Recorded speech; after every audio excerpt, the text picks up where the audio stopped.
The 1973 Constitution was made when Ferdinand Marcos was in charge. It gave the president a lot of power, like a king. It was time when people didn't have much freedom and couldn't speak out against the government. But the Filipino people weren't going to give up. They stood up peacefully in the People Power Revolution and made a big change. This led to the 1987 Constitution. This document is often called the Freedom Constitution because it spread power around, made the government more democratic, and protected people's rights.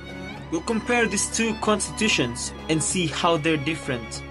We'll talk about their introductions, how the government is set up, and the Bill of Rights. We'll see how the 1987 Constitution shows that the country cares about things like protecting the environment, helping indigenous people, and making sure everyone has a fair chance. The 1987 Constitution aimed to spread out power more evenly, add more checks and balances, and protect people's rights better. Especially after the tough times under Marcos, these changes focused on making the government more open, responsible, and fair, with a stronger focus on people's rights, fairness, and making sure the government doesn't have too much control.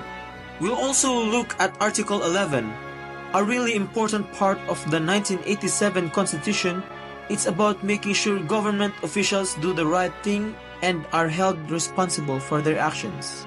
This highlights the importance of honesty, accountability, and good behavior in government, showing a commitment to fighting corruption and ensuring that public officials act with integrity. On September 21, 1972, President Ferdinand E. Marcos declared martial law across the Philippines. Under Proclamation No. 1081, civil rights were suspended and military authority was imposed on the country.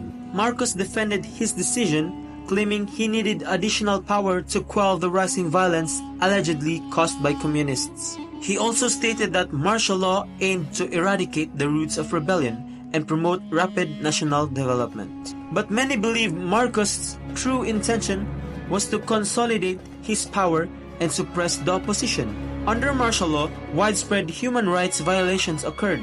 Thousands were imprisoned, tortured, and killed without due process. Journalists, activists, and critics of the regime were silenced or imprisoned. Many people began to doubt Marcos's promises of a new society. The economy started to decline, corruption intensified, and people began to rise up against the regime. The death of former Senator Benigno Aquino in 1983 sparked widespread anger and opposition. People marched in the streets, demanding an end to Marcos's rule. In 1986, the People Power Revolution, a peaceful uprising, brought an end to Marcos's 14-year rule. Corazon Aquino, Benigno Aquino's widow, became the President of the Philippines.